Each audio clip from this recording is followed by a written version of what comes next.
Bayangkan kalian lagi ada di dalam mobil yang membelah pegunungan tandus dan berdebu. Ini tahun 2001, tepat di jantung konflik Afghanistan. Aroma ketegangan kerasa banget di udara. Rezim baru saja jatuh, dan semua orang merasa bebas, tapi sekaligus terancam. Bagi para jurnalis perang, ini adalah momen bersejarah yang wajib diabadikan. Tapi mereka nggak tahu, maut sudah menunggu di jalur sunyi. Bukan karena peluru nyasar pertempuran, tapi karena sebuah rencana keji yang disusun di balik tebing berbatu Sarobi. Halo semuanya, balik lagi di Cerita Kriminal Malam. Hari ini kita bahas tragedi berdarah yang menimpa para pencari kebenaran. Kita kenalan dulu sama 4 orang hebat ini. Harry Burton dari Australia dan Maria Grazia Cutuli, jurnalis tangguh asal Italia. Ada juga Azizullah Haidari, fotografer lokal yang kerja buat Reuters, dan Julio Fuentes, wartawan senior dari Spanyol. Mereka konvoi bareng, merasa aman karena status mereka sebagai jurnalis internasional. Tapi kenyataannya jauh dari kata aman. Di wilayah itu, ada sosok monster yang berkeliaran, namanya Reza Khan. Pria ini bukan sekadar tentara biasa. Lahir tahun 1975, Reza Khan punya sisi gelap yang bikin bulu kuduk berdiri. Dia punya rekam jejak yang sangat mengerikan. Jauh sebelum kejadian ini, dia pernah melakukan tindakan keji pada istrinya sendiri. Dia benar-benar nggak punya belas kasihan.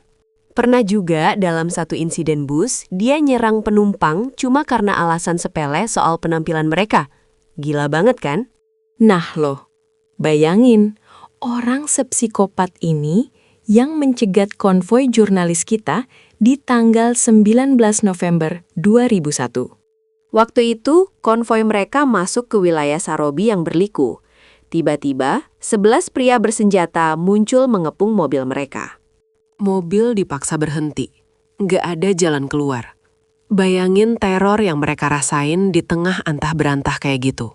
Para jurnalis itu ditarik paksa. Mereka dirampok, tapi harta benda ternyata nggak cukup buat memuaskan kelompok ini. Disinilah kejadian yang paling ngeri terjadi. Maria, satu-satunya perempuan di sana, diperlakukan secara tidak manusiawi oleh Reza Khan. Nggak lama setelah itu, rentetan tembakan memecah kesunyian gunung. Keempat jurnalis tak bersenjata itu dieksekusi di tempat.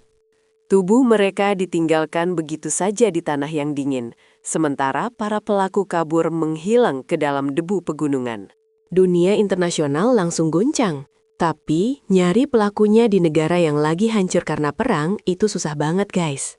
Polisi hampir nggak punya petunjuk. Investigasi macet. Kasusnya seolah bakal terkubur selamanya bareng puing-puing perang. 3 tahun berlalu.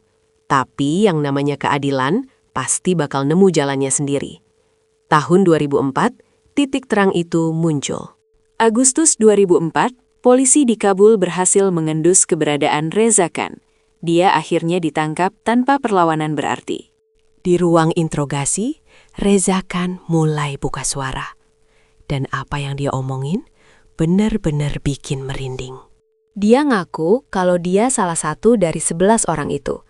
Dia ngaku nembak salah satu jurnalis dan nyerang Maria. Tapi dia coba cuci tangan. Dia bilang, saya cuma ikut perintah komandan Taliban. Klasik banget kan alasannya?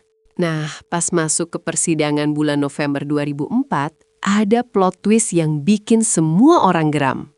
Reza Khan yang duduk pakai selimut kuning lusuh tiba-tiba narik semua omongannya. Dia bantah semua kejahatannya. Dia bilang dia nggak ngebunuh siapa-siapa dan cuma jadi kambing hitam. Taktik putus asa biar nggak dihukum mati. Tapi hakim nggak gampang percaya. Rekam jejak dia sebagai monster sudah terlalu banyak bukti dan saksi. Kejahatan dia pada istrinya dan penumpang bus dulu juga dibuka lagi di pengadilan. Nggak ada celah buat kabur. Hakim ketua akhirnya ketok palu. Reza Khan divonis bersalah atas pembunuhan, pemerkosaan, dan perampokan. Hukumannya, eksekusi mati. Dan pada 8 Oktober 2007, Reza Khan akhirnya harus mempertanggungjawabkan semuanya di depan regu tembak. Kisah ini pengingat buat kita tentang pengorbanan para jurnalis yang rela bertaruh nyawa demi sebuah kebenaran di medan perang. Nama mereka akan selalu diingat sebagai pahlawan. Gimana menurut kalian? Tulis di kolom komentar ya. Sampai jumpa di kasus berikutnya.